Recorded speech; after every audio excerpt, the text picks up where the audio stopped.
All right, welcome everybody. This is Tree Saps and Syrups. I'm Dean Gunderson, the Director of Education here at Seed St. Louis, and we will be moving right along. So first, just kind of what are tree saps? Like, what are we talking about here? So these are the fluids that come out of a tree when it is injured if the conditions are right. And we're specifically talking about the edible ones tonight. So we're not going to be talking about, pine tree sap or anything like that. There's just certain saps that are edible. And those edible saps don't flow all the time. They only, like if the tree is injured, the sap won't be running at any time of year. There's just certain times of year where an injury will cause sap to come out of the tree when we're talking about these edible saps. Sap is mostly water, like overwhelmingly water, but it also contains all of the nutrients that the tree needs to move around its tissues. So it's kind of the vehicle that the plant is using to move minerals and nutrients from the soil up into the leaves and to move the sugars and other carbohydrates that are made by the leaves down into the trunk, roots, tissue. So it's got all that stuff in it. So it does contain minerals, primarily calcium, potassium, silica, magnesium, and sodium. But what most people care about, the reason that we tap trees for the most part, is that it also contains sugar. Again, these are the sugars that the tree is producing or that it's storing in the winter. It's not really producing sugars in the winter, but it is storing it. And the sap will contain anywhere from 0.2% up to like 10% sugar. So there's a wide range. And these are, again, just of the edible saps that we're talking about. So 0.2% up to 10% of the content of the sap will be sugar. And that variation depends on the species that you're looking at. It depends on the individual tree. So there's a lot of variation even within the same species. And it also depends on the yearly environmental factors. And we'll talk about what those are. And then when the sugar content of sap is brought up to 66%, which we'll talk about how to do that, it then becomes shelf stable. So below 66%, it'll ferment, it'll rot, it'll get nasty. But when you bring it up to at least 66% sugar, it becomes shelf stable. Bacteria, mold, and stuff like that isn't going to grow anymore. And that is what we call syrup. So, maple syrup is sap that you have brought up to 66% so that it is shelf stable. And that's all it is. So what is sap good for? So one of the things that I want to, or that I always kind of bring up to people is that, generally sap is talked about as, oh, you get sap to make syrup. And that is certainly what you do for the most part. But the sap itself is also useful. Sap has been consumed all over the world for thousands of years. And the only people who made it into syrup were the indigenous people of the northeastern US, kind of southeastern Canada area. All the other people in the world who tapped trees used the sap as is. So sap is technically sterile when it comes out of the tree and can be consumed directly. So you can consume sap directly. It's my current beverage. Maple and walnut sap has a slightly sweet taste. Birch sap does not. The sugar content of birch is so low that you don't really taste the sweetness. But maple and walnut sap it has a hint of sweetness. It's just like a slightly sweet water. And again, because it is mostly water, 90+% water, it mostly just tastes like the purest, freshest water that you've ever had. It just tastes like super, super clean water. Saps were often consumed, like in most areas of the world that used sap. Sap was consumed as like a spring tonic. So it was a thing that, in the spring, which is usually when you tap trees, you would get the sap and you would drink it. And the theory was that you would, be, drinking all of this really clean water that had, the mineral, the calcium, the magnesium, all those different mineral compounds, and it was supposed to help like flush out your body from all the junk you ate in the winter, was the idea. The people of northern Eurasia and northern China have consumed birch sap specifically for centuries. These pictures here, so this on the left is actually, it's modern, but it is in Romania, where the birch is being damaged to collect sap in this little cup.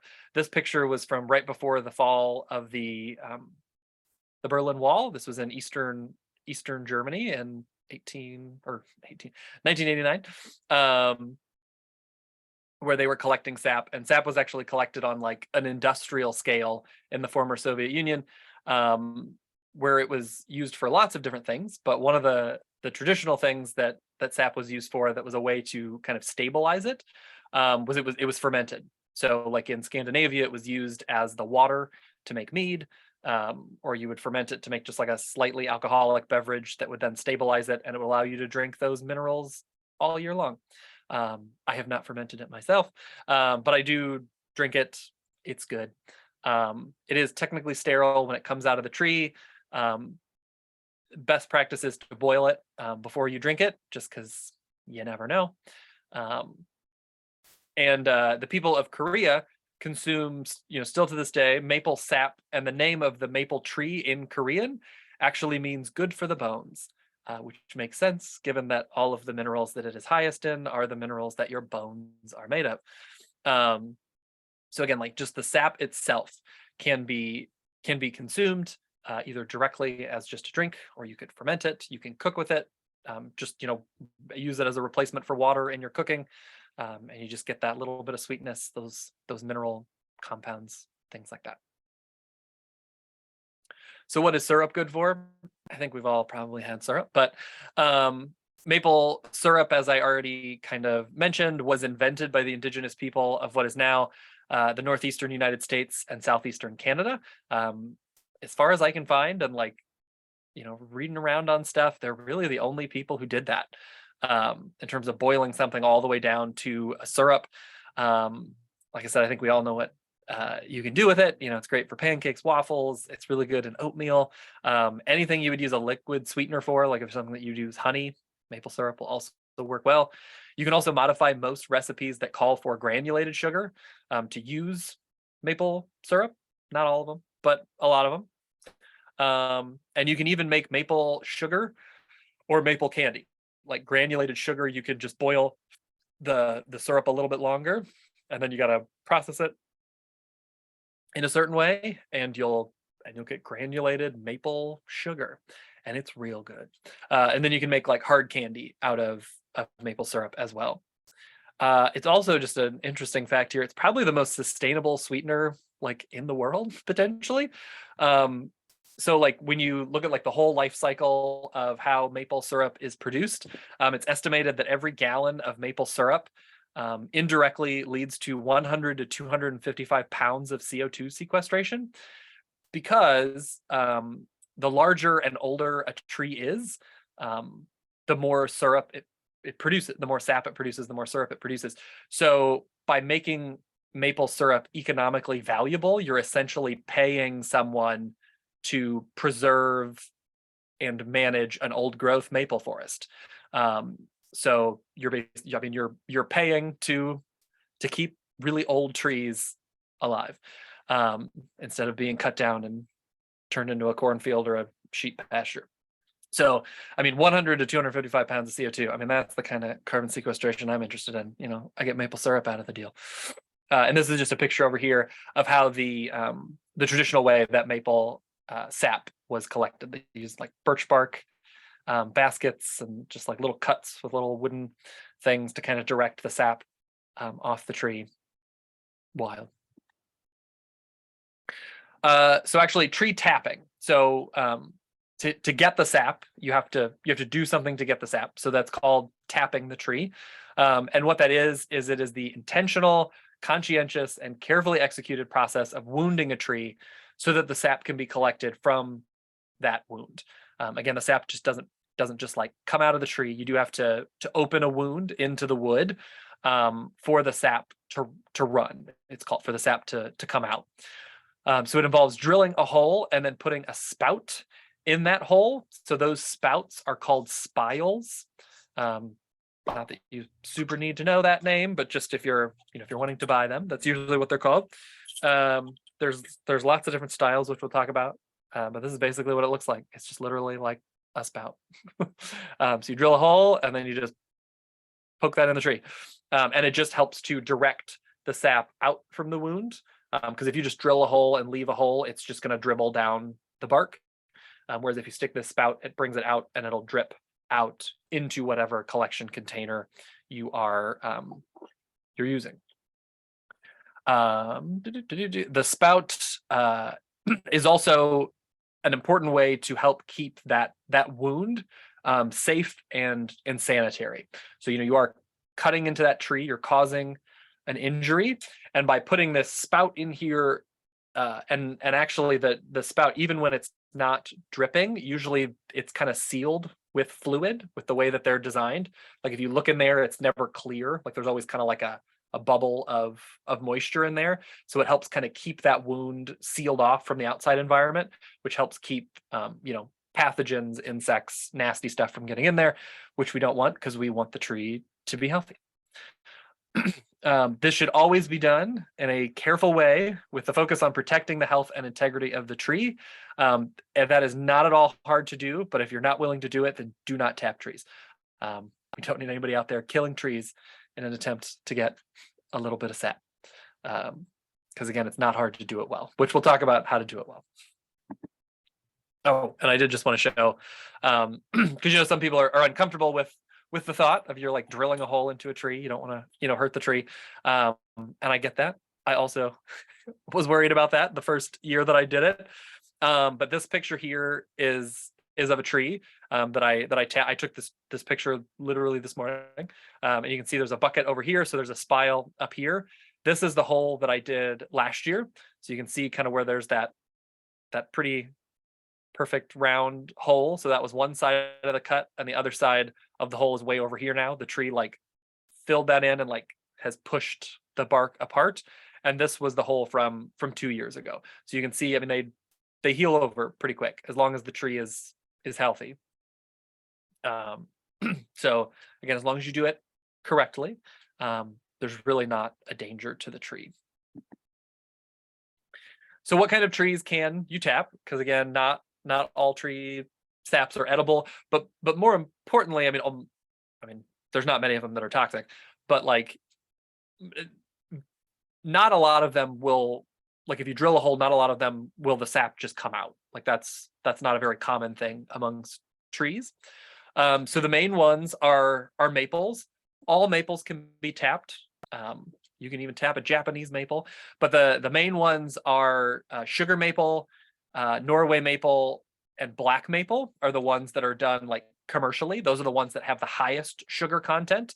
But you can tap any maple. They all have edible sap. They're all good. I have, I think, one sugar maple, and all the rest of mine are silver maple and box elders. They produce good syrup too. And then, yeah, red maples, like I said, if you've got a Japanese maple that's big enough that you're willing to drill a hole in, you can even make syrup out of that. Birches, you can also get edible sap from. So there's the river birch and the paper birch are kind of the only two that people plant around here. But again, all birches can be tapped.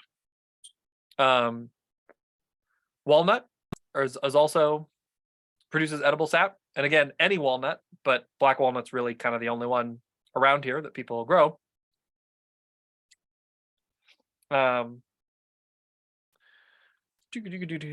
and here's kind of like a classification. It's kind of like I talked about. So like sugar maple, Norway maple, and black maple, their sugar content of their sap is around 2%.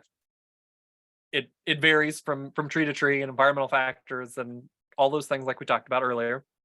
But 2% or higher is kind of what you can expect from those. Pretty much all other maples and black walnuts usually kind of hover around 1 to 1.5, maybe up to 2%, but kind of in that 1 to 2% range. And then birch is pretty much 1% or less. Birch is much lower in sugar, like we talked about, which is why the sap doesn't really taste sweet. And these are just pictures of some different maples. This is sugar maple, silver maple, red maple, and then box elder. And again, you can, if you're not sure which kind of maple you have, you can look up pictures of the leaves. There's, but these are really kind of the main types that you would probably see around. I'm trying to think. Yeah, I mean, virtually all the maples you would see around here would be kind of one of those four. So species is important to know. You want to know what kind of species you have, or like whether it's a maple or not. You don't want to go tap a pine tree and then like, where's all my sap? But also trees need to be a good size. You don't want to tap a little tiny tree. One, because you're not really going to get very much sap because the tree is really small, but also because it can be much more stressful to a small tree. Drilling the hole, hanging the bucket is much more stressful to a little tiny tree than it is to a big giant one. You could maybe kill it. Usually that's not a problem though. It's really just more the stress of doing it will kind of weaken it. And you're just not going to get hardly any sap. So the general rule is that you want the diameter of the trunk to be at least 10 inches. So from about 10 to 20 inch diameter, you can do, one tap, drill one hole, hang one bucket, or we'll talk about other collection options. If the trees are bigger though, you can actually do more than one tap per tree. So if the diameter is like 20 inches to 25 inches, you can do 2 taps per tree. If it's greater than 25 inches, you can do 3 taps per tree. Pretty much all research says no tree should ever have more than 3 taps. So even if you've got some monstrously giant tree, 3 is the max.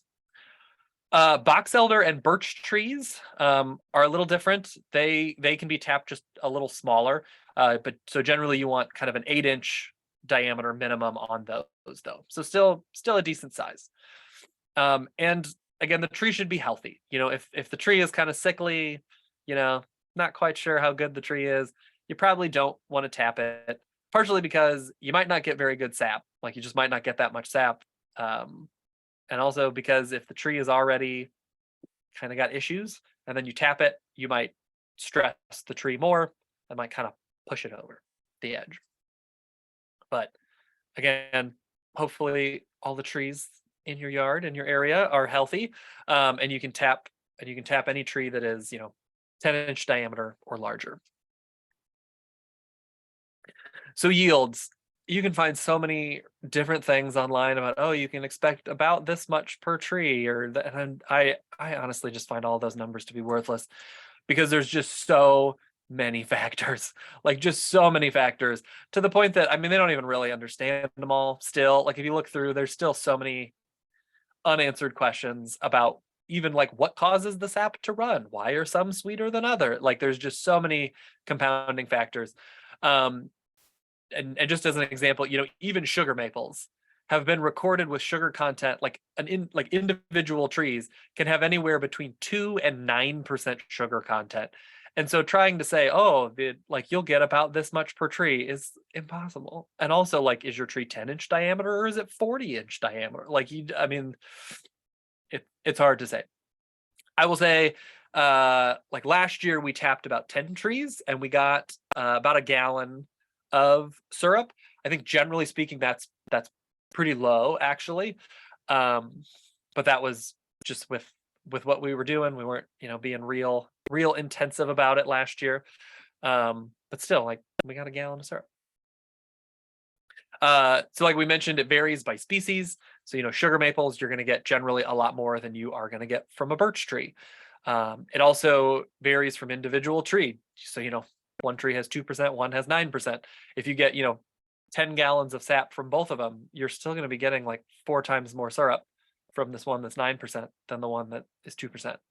So, and some are just naturally sweeter, to the point that there has actually been some breeding. So this picture over here is from Cornell University, where they did selection for sugar maples that genetically had higher sugar content. And actually the only place you can buy those is Forest Keeling. They do sell progeny from that selection. So if you want to plant some silver maples, Forest Keeling is probably the best place to go if you're wanting to tap them someday.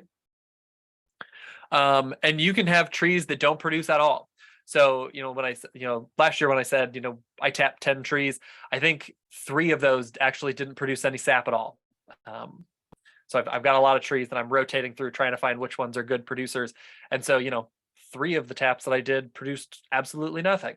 And like one of those was the absolute biggest tree I have. And there's just no explanation as to why that one didn't produce. It should have. It had all the stuff. But like some trees, even if it's a species that's supposed to, some individuals just don't produce sap for some reason. Some produce a little tiny bit. Some produce huge amounts. Like there were some trees that, I'd go out, on the exact same day, and one, the bucket would be like, a third full, and another one, it would be literally overflowing. And it was the exact same species. They were like right next to each other. I mean, you just don't know. And also the conditions of the tree are going to impact it. So, healthier trees are going to produce more sap. Trees that have more sun are going to produce more sap than ones that are more shaded. So, this was just for selection purposes. This is not what you would ideally want your trees to look like. When they're growing like this, all of the energy is coming from just a little bit there at the top of those leaves. And again, the sugar is what you're harvesting, and the sugar is coming from the leaves. So if you've got this tree that you're like, oh, it's a really big tree, but there's only a little tiny bit of leaves up there, there's still not really going to be a lot of sugar. Versus if you have, the big yard trees, which is probably what most of us have, in your yard, that are like nice, big, full trees, those are actually going to produce both more sap and a higher sugar content than a tree growing in these conditions in this picture. And then just larger crowns. So not just the diameter of the trunk, but again, how big is the crown itself? So like this would be a small crown, because you can see there's just not many branches, versus again, one like in a yard where the branches, are going way out here, and it's got this like massive, top to it. That's going to produce more sap and higher sugar content. Also, the hotter the temperature during the past growing season, the less sugar will be produced. Studies in New England found that for about every kind of 1 degree Celsius increase in kind of the average summer temperature, like over that period, you see about a 0.1% sugar concentration drop, which doesn't sound like much. But if you're talking about, 1% sugar concentration of like birch, going from 1% to 0.9% is a pretty big drop. I mean, from a ratio standpoint. Yeah. And then the equipment. So you will need some equipment when you're tapping the trees. But first, I like to kind of point out that you kind of need to decide what type of collection system you're going to use. And that's really going to decide kind of all of your equipment that you'll need. So the 2 main systems is you can use tubing, or you can just hang buckets. So tubing is what you see here on the left. So this is probably what most people would do, where you have tubing kind of going down to a bucket or a collection on the ground. So this can be nice in that the container can be larger than if you're hanging it from the tree. And if you have trees relatively close to each other, you could have, this running down. And if there's a tree over here, you could have the tube running over into the same bucket. And then it's all going into one bucket that you might not have to, empty as often. And you're not having to go from tree to tree. Large scale operations pretty much all use tubing now. And it looks like this crazy mess down here where it's, there's tubing running from every tree. And then there'll be these main lines that will go back to like a big collection tank somewhere. And so you can use tubes if you like either of those ideas for collection, or if you like the hanging idea, whether that's buckets, or you can use milk jugs, or you can use a plastic bucket if you wanted, but some sort of container that's going to hang on the spout itself. So for those, it means that you need to be walking from tree to tree and emptying those buckets individually. The benefit, in my opinion, of the hanging ones versus on the ground is kind of depends on your situation. So if you have relatively uneven ground, hanging is nice, because then you don't have to deal with this falling over or getting knocked over. If you've got, people running around or lots of animals outside or something like that, they can potentially knock them over. But yes, tubes can allow you to have multiple trees collecting into one container, which will reduce your collection time. That's really the big benefit. So especially if you have a lot of trees that you're wanting to do, the tubing can be nice. The tubes are much harder to clean and reuse. Like they're just a lot more work than cleaning a bucket. In order to make sure that you're actually getting it cleaned out all the way down into the tubing and then dried out so that it's not going to be molding and having nasty stuff growing in it during the storage time. And whether you're going to use tubes or not is going to be dependent on what kind of spiles you need to order. So these that I have here, these are for buckets.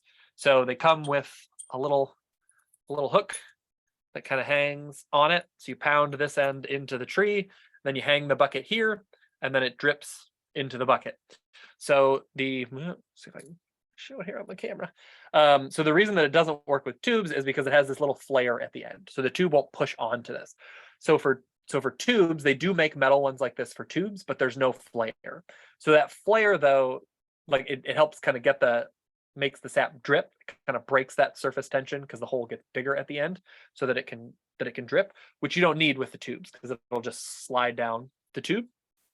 But if you want to do tubes and then you buy one of these, it's a real pain to get that tubing over that flare. So you kind of want to decide again, do you want to do tubes or buckets? And then make sure that you get spiles that will work with that. Because also, if you're like, oh, I want to hang buckets, and you get one that's made for tubing that doesn't have the hook.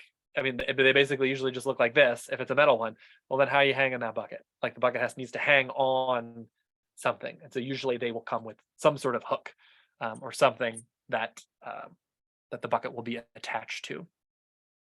They also make them in plastic or metal. The plastic ones are significantly cheaper. The plastic ones, the most common plastic ones you'll see are for the plastic tubing. They do make plastic ones though that do have hooks on them for buckets. If you're going to do metal ones, I would recommend stainless steel, just because they last a lot longer. The aluminum one, they make aluminum ones. That's the older style. Is aluminum ones with kind of like almost like a wrapped piece of sheet metal. Those work because they don't rust or anything like that. But they're more fragile. Like you need like a special tool to hammer them in. Otherwise, you just bend them up and ruin them. And there are actually 3 sizes. So the size is the diameter of the hole. So the diameter, so basically the size hole that you will need to drill in the tree so that this will fit. There's 3 different sizes. If you are buying old or used spiles, they will probably be 7/16 inch. So that was the old standard for a long time. They then did research, and the newer ones, and so this is like a newer one, are 5/16 inch. So they're smaller. So the benefit of that is really that actually, like volume wise, like how much area of the tree you're cutting out, even though you're going from just 7 to 5 because it's a circle, it's actually half the amount of damage to the tree. So a 7/16 inch one, if you want to save some money and buy used ones, you're doing twice the damage to the tree, and you really don't get that much more sap. Like they find that there's like a 6% difference in how much sap you get. So again, I personally like the newer ones, smaller. I'm willing to have 6% less sap if it means half the damage to the tree. These specifically, the ones that I like, they are a bit expensive, but they're stainless steel, which is nice. And they're made in America. So I know that it's a relatively safe stainless steel, because not all stainless steel is always clean. And that is, my subtitles are covering it. It's Sap Meister is what it's called. I think they're out of Michigan. So they're really nice. They're also nice because if you want metal, so birch sap is a bit acidic. So they usually don't recommend using aluminum for birch because it can leach the aluminum into it. but that's not an issue with the stainless steel. So specifically, if you're wanting to do birch, I would recommend doing either plastic or stainless steel. Equipment that you will need for no matter whether you do tubing or spiles is you will need a drill. You'll need something to drill the hole. You will need a drill bit, and you'll want to make sure that the drill bit is whatever size spile you have. So whenever you're ordering your spiles, you want to make a note of that. If you're doing a 5/16 inch, which is again is what I use a 5/16 inch bit, and I have not had any issues with that. I have heard of some people finding that makes the hole too big, which again, I have never had that issue, but I mean, drill bits are all a little different. And so some people will move to the 9/64 inch bit, which is 1/64 smaller. So it's just a little bit smaller. So if you have issues where like you pound the spile in and the sap is still like running down the trunk, then you can switch to that slightly smaller bit. You will then also need something to push the tap into the tree, because it's a pretty tight fit. You want it to be sealed to help protect the tree and also to direct all the sap into your bucket or your tubing so that you can collect it. Ideally, something like a rubber mallet or something that has a rubber face on it, just to be gentler on it. Like this, you could use like a metal hammer, but you are going to kind of rough up the edge there, which isn't ideal. But a rubber mallet works just fine. It's going to rip up your rubber mallet eventually. You'll need to buy a new one every couple of years, I guess. But your spiles, which are much more expensive, will last a lot longer for you. If you're going to use tubing, you need to get tubing. I don't personally use it, so I don't know a whole lot of specifics about it, other than, again, you'll want to make sure that whatever tubing you're getting is compatible with whatever spile you are ordering, because there's also different diameters of tubing. So you'll want to make sure that they are compatible. And then for containers, so this is what I use and what I imagine most of you will probably be using, unless you're doing a whole lot of trees. Buckets are pretty easy. If you're going to do a container, there's different options, but you want to make sure that it has a lid or is relatively enclosed. You don't just want like a wide open top on it. I saw some people were just like hanging just like 2, 3, 4, 5 gallon buckets from a spile, so there's just a big old open top on it. So you can do that, but you run a couple risks. One, any dust or anything that's just fallen in the air, or bits of bark that are coming off the tree. You got a squirrel run up the tree, they knock bark off, your bark's now in your sap. If you have a bird that flies by and poops, it's now in your sap. Insects are going to get in there. They can still get in there with a lot of the lids, but they can get in there. And then animals. You can get a raccoon crawling up and drinking out of your bucket. But if you have a lid on it, it's going to be a little harder. I will warn you that you can still get animals in there. Last year I did have a mouse that I found in one of them. But I mean, I've had them out there for many years, and that's the only time I've ever had any animal issues at all. And the big one is that if you have sap and then it rains and that bucket fills up with sap, you've just added a whole lot more boiling to your life, because you've just dropped the sugar concentration even more because you've added a bunch of water. So having a lid is a really good idea. You can get just like buckets. Like I said, I've seen people just hang like plastic buckets on there. Not my favorite. You can buy buckets like this, and there's lots of different styles of lids that you will see. You can use milk jugs, which I think I had a picture of earlier, like this, where you have like a classic spile and then you just like cut a hole in it and stick it on. You can do that. There's bags that you can buy that are definitely the cheapest, but you can't really reuse them. Like you get a hole in them, dumping them is kind of annoying. But those do exist. There's lots of different ones out there. I really like the traditional buckets for a couple reasons. One, they last forever. They're metal. So first of all, there's two different types. There's galvanized and then there's aluminum. The galvanized, I would I would just give you the warning that there have been issues that I have found in some groups that I'm in and talking with people where they have used those and then had their syrup tested and it had lead in it because the galvanization was contaminated a little bit with lead, which, you know, in a really small amount might not be an issue, but with syrup where you're boiling it down and concentrating it, it is then an alarming amount. And so I at least wouldn't buy used galvanized, probably, if you can avoid it. I use the aluminum ones. The aluminum ones don't have the lead contamination issues. They aren't ideal for birch, like I said, because of potential leaching that can happen of the aluminum into the birch sap.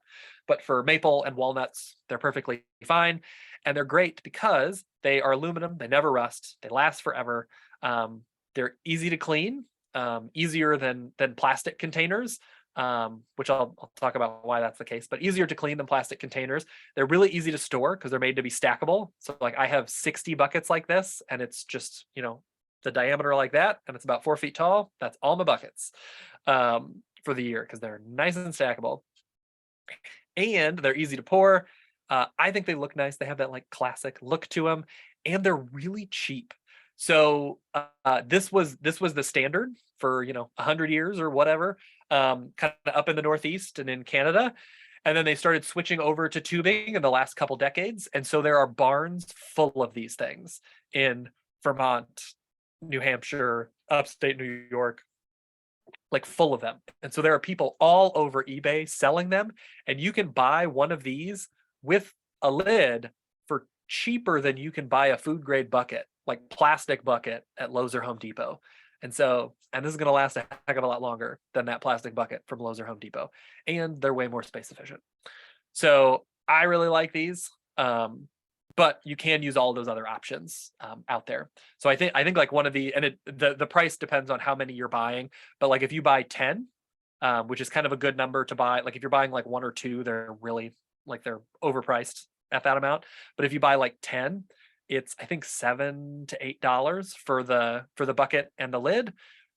Whereas if you look at Lowe's or Home Depot, I just looked the other day, just a bucket of this size, so this is a 2-gallon, so just a 2-gallon food grade bucket is $8.50, and then you got to buy the lid too. So they're pretty nice.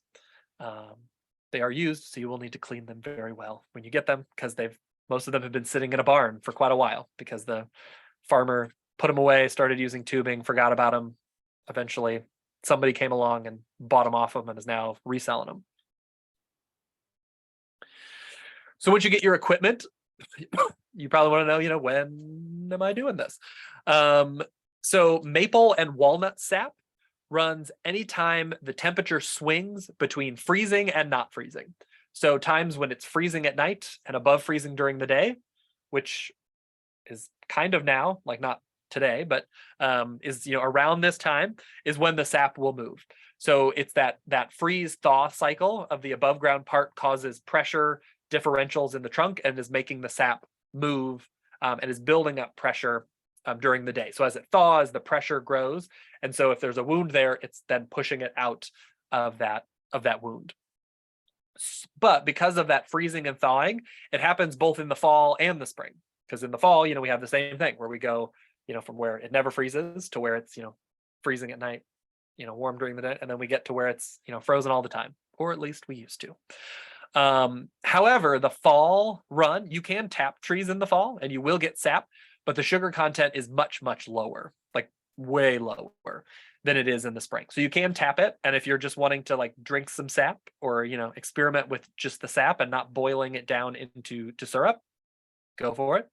But generally speaking, kind of the winter time, like second half of winter time, when you have the freezing at night, above freezing during the day is when you would be tapping your trees. The exact date is hard to know. In New England, there used to be like set dates, and those set dates don't count anymore because their climate is destabilizing like everybody else's. In the last decade, the average tapping time has moved up a week in New England. So I can't give you a hard date, unfortunately, but it's usually in January sometime. And it's also kind of up to how much risk you want to take. Like, how sure are you that it's going to continue like this and it's not just going to get super cold again? It's just kind of hard to know. But after Christmas, like you don't want to really be doing it before the first of the year.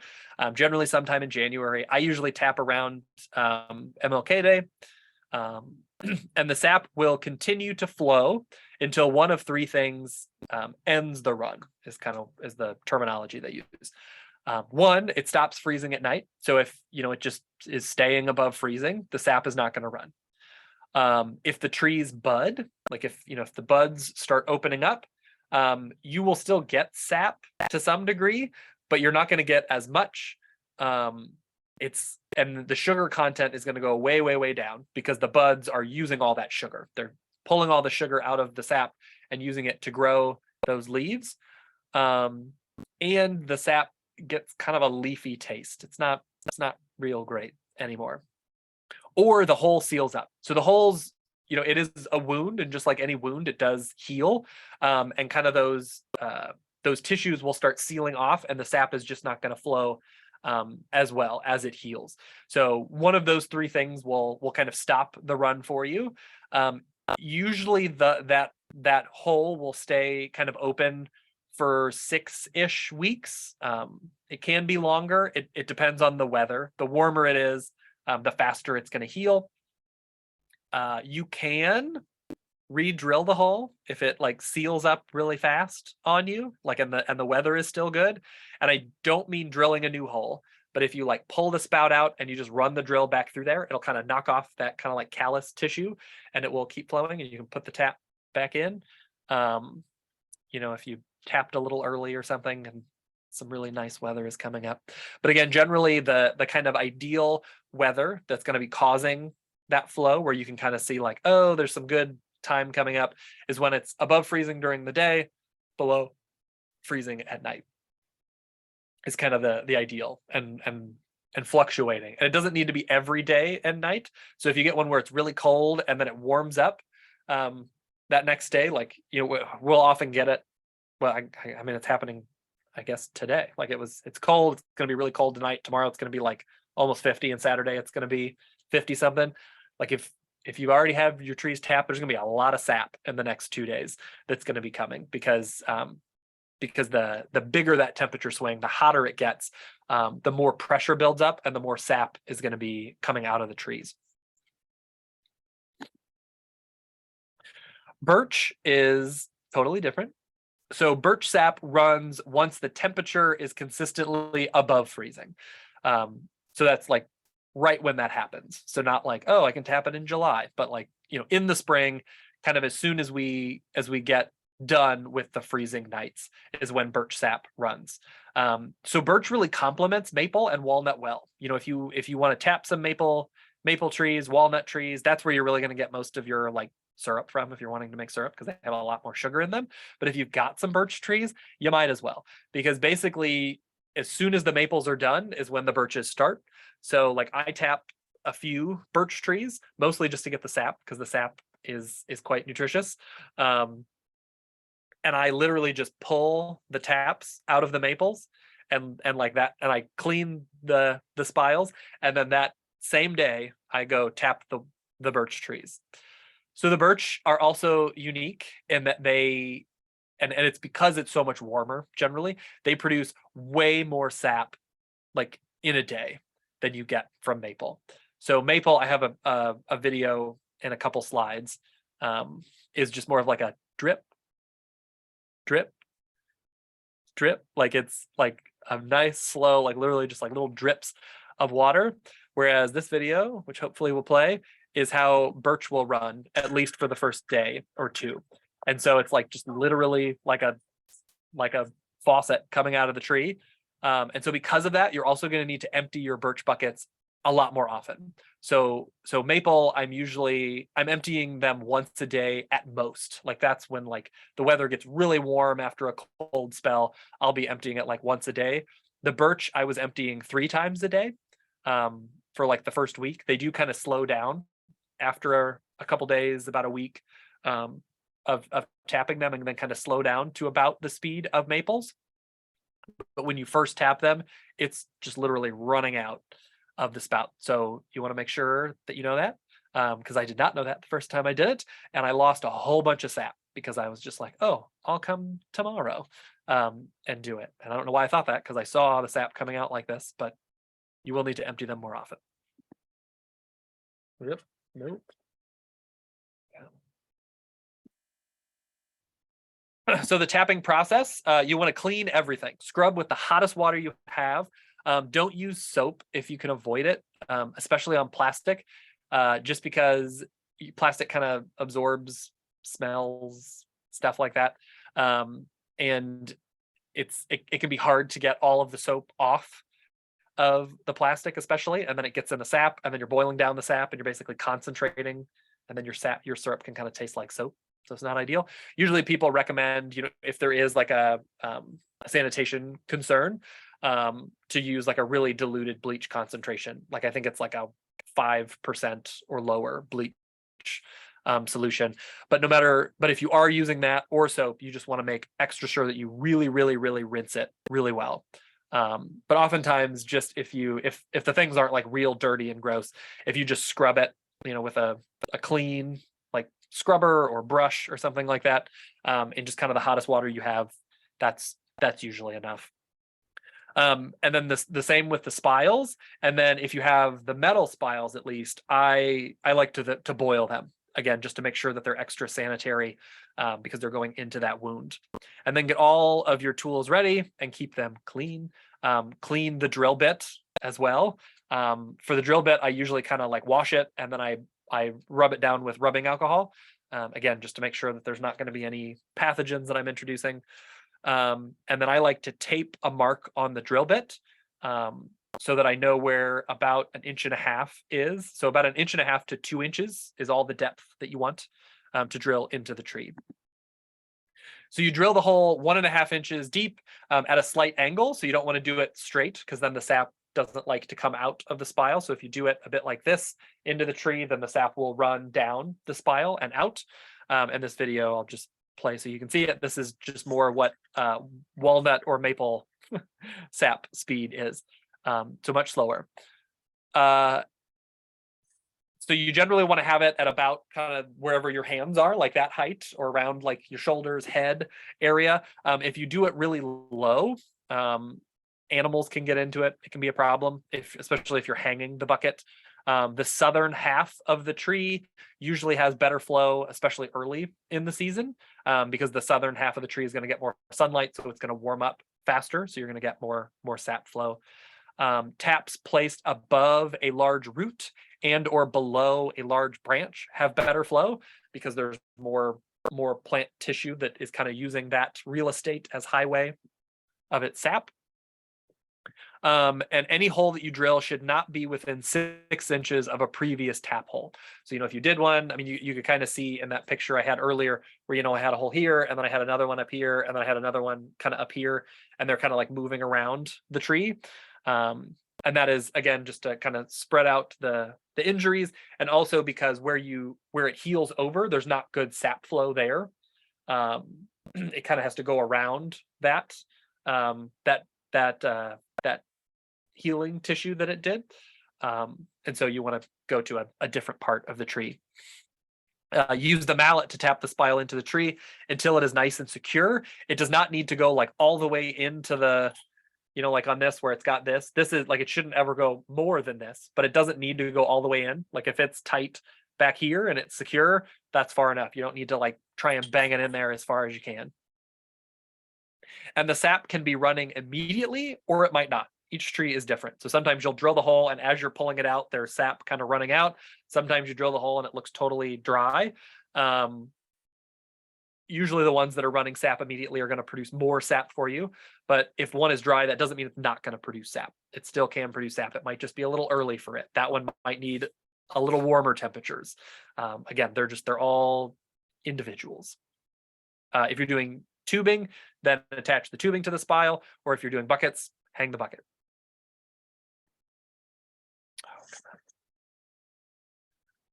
Sap collection. So the sap is going to drip into the bucket, or if you've got a tube running down into a bucket, it's going to drip into that bucket. And it should be treated kind of similar to milk is usually what they say. So, because it does have that little bit of sugar in there, bacteria starts growing pretty quickly. So if it's below freezing at night, like if it's like getting below freezing every single night, you don't need to be like super worried about collecting it all the time because it's probably freezing at night. Like the sap is probably freezing at night, or at least getting very close to freezing. And so it's going to stay good for a while. But if it's pretty warm, like again, these next couple days, it's not going to get below freezing. It's going to be up in the 50s. Like I'm going to be collecting the sap every day and then storing that sap somewhere or boiling it immediately. And so, if it's warm, it should be collected and boiled or put into a refrigerator or freezer. So you can do that too. If you've got a big chest freezer or refrigerator, depending on how much you're collecting, you can just stick it in a container and stick it in the fridge. And it'll stay good for, again, about as long as milk. So like a week or so. I like to use food grade 5-gallon buckets with lids for collecting. So I carry that around and I go from tree to tree, dumping the buckets into that. And then it's got the lid on it and I haul it back. And that's usually what I store it in, either outside, like on the north side of my house where it's nice and cold if it's during cold times, or in a big chest freezer that I have, or it's just sitting there as I'm dumping it in to boil it. So syrup production, if you want to do syrup. So that's all like the collection and everything. So now we're just going to talk about, how do you actually make the syrup? And it's really not that complicated. Basically, you're just boiling it until it turns into syrup. I mean, that's really all you're doing, like from a basic standpoint. You're just boiling off water until you go from like 2% sugar up to 66% sugar. So you're boiling off like 97 to 99% of the water. So you're doing a lot of boiling. So most of that time, like 90+% of the time that you're boiling, you're just boiling it as fast as you can. But the end, like when you want to get it to 66%, like that last just a little bit of boiling you're doing, you do need to be a little bit more careful about. And that's mostly what I'm going to be talking about, because that's really the only part that is difficult at all. With just a few trees, I find it easiest to do all of the finished boiling at once. So all of that last boiling. So what I do is I take the sap and I boil it to kind of concentrate it. So when you get the sap, it looks clear. As you boil it down, it'll start getting more of a color like syrup. So this right here, this was birch syrup. This is probably 40 gallons of sap that I boiled down into this thing. And then I took this thing and I threw it in a big container and threw it in my freezer. And as I was like boiling more. But with maple, I'll do that too, because you're collecting it over like 6 weeks, but you're not collecting a huge amount unless you're tapping a lot of trees. And so I boil it down to kind of concentrate it, and then I put it in jars and I throw it in the freezer. And then when it's time, whenever I'm done collecting sap, I pull all of that out, I thaw it, I mix it all together, and then I boil it down just that last little bit to get to syrup all at the same time, which is a lot easier. It's easier to have a larger amount. Trying to boil down just an itty bit of syrup is really finicky and difficult to do, and it's really hard to measure to know if you've gotten there or not. So so that would be my recommendation, unless you're going to tap 100 trees or something. When you are boiling, you'll see a lot of stuff online or pictures where people are boiling inside. Don't do that. Unless you're doing like one tree or something. Don't do that, because we're literally talking about boiling off gallons of water. If you're boiling off gallons of water into the air in your house, everything in your house is going to be damp. And you're going to, like, if you've got wallpaper, the wallpaper is going to be peeling. Little bits of sugar do get up. Stuff's going to be sticky. Don't do that. You really want to boil outside for all of the heavy duty boiling. The finished boiling you can do inside, and I recommend you do it inside. But the main stuff, do it outside. You can do it on a wood fire. They make fancy stoves just for boiling sap. I've done them on these like turkey fryer things in a pan. Works pretty well. I also, actually, the last couple of years, I've used like a single induction burner and stuck that outside, because with that one, you don't have to worry about like, oh my gosh, did the flame blow out? So I run it outside, and I spend most of my time inside, and I just kind of come out and check on it periodically. So So sap boils faster the more surface area there is, and the shallower the pan. So you can see, like with this one, this isn't like the best pan in the world, but something like this where it's wide and relatively shallow is better than like a turkey fryer pot, like where it's really deep. That doesn't boil anywhere nearly as fast as a big wide shallow pan like this. And having it half full, it's actually going to boil off water more quickly than if it's all the way full. I don't fully understand the physics of that, but it's like well documented, and also in my experience, like it's a thing. So I prefer to fill up the pan and then boil it down and then refill it instead of adding a little bit over and over again. The first year I did that, where I was like, oh, it's boiling down, I'll add a little bit more. Oh, it's boiling down, I'll add a little bit more. And every time you do that, you're chilling it, and then it needs to bring it back up to a boil, and then it starts losing that. And I just found again that it was faster to let it boil all the way down, or not all the way down, but boil off a lot, like 3/4 of the sap, and then refilling it, and then boiling off 3/4 of the sap, and then refilling it, because you're only bringing it to boil once. And then as it drops, it speeds up, because again, it's getting more shallow. It boils off moisture more quickly. So yeah. Maple sap will foam when you boil it. So when you start boiling it, especially like when you first bring it to boil, it creates all this foam. It's not like a problem, but that foam is like impurities and stuff. It's not like if you just leave that foam in there, it kind of leaves little chunks and stuff in the syrup. So it's not great. It also holds in the steam, believe it or not. So like having that layer over the top does slow down how quickly it's boiling down. So I just like skim it off with just like a mesh kind of strainer. Works pretty well. Walnut sap actually has pectin in it, like the pectin you make jelly with. And so as you boil it, that pectin coagulates, and you'll see like clumps of stuff in there. That's normal. It's not a problem. Like it's not poison or anything. It's not bad. That's just what walnut sap does. I strain that out again with a mesh strainer, and you get most of it out that way. You can theoretically, if you have enough of it, you can dry that and like powder it and use it to make jellies and jams. I know some people have done that, but you need to be boiling a lot of sap to get enough for that to be worth your time. Birch is more, and I know we're at time. I'm getting real close here. Birch is more heat sensitive and scorches in a way that maple and walnut do not. So again, birch, really my preferred thing to do with birch is to drink the sap. The sap is real good, and it's really high in magnesium, manganese, and B vitamins. The syrup is good, but you need to boil so much more, and it scorches. So you can't like just boil it at the highest temperature you have. You need to use like a lower temperature to where it's more of almost like simmering, and so it just takes so much longer to boil, and you need to boil it so much more. It's really kind of a pain. But if you do it, the sap is really, or the syrup is really interesting. It tastes really similar to molasses. So you use it just kind of however you would use molasses. And then the finished boiling. So this is really like the most complicated part. And again, it's not that complicated. This is best done inside because you can more closely control how fast it is boiling. And your stove is usually, you can more finely kind of control the heat on your stove than you probably can on an outdoor turkey fryer or wood stove or whatever it is that you're using.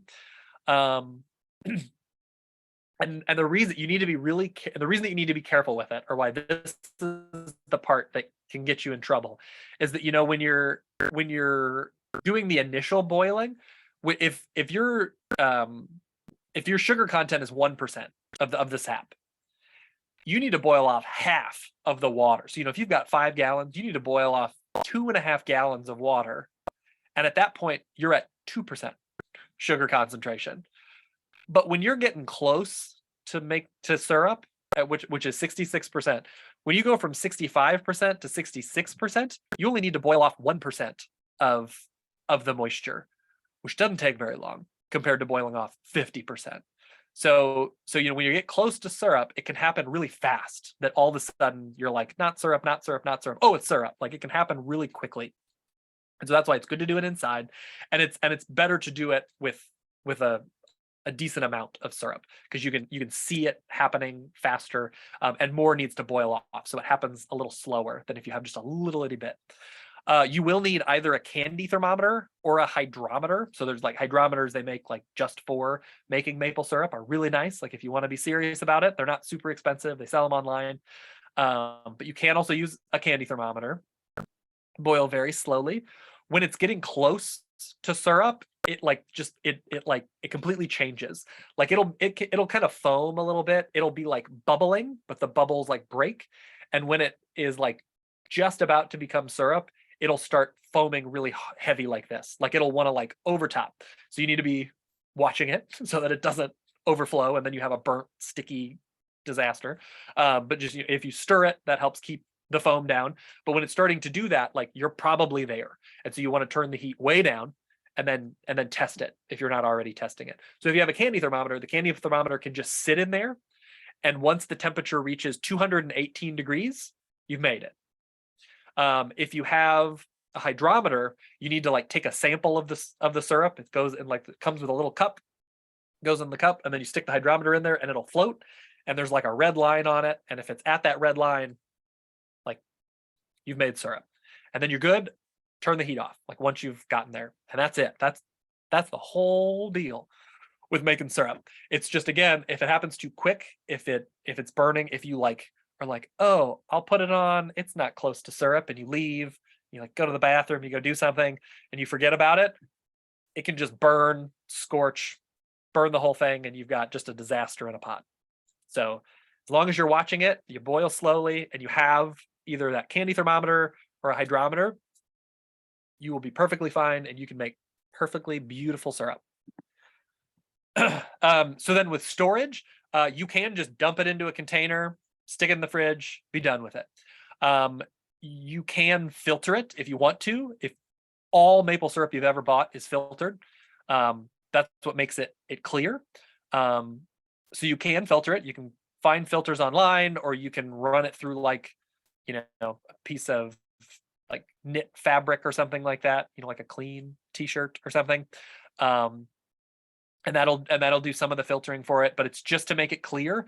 And what it is pulling out primarily, and if you don't filter it, what you'll find is that after a couple weeks, your containers will look like this.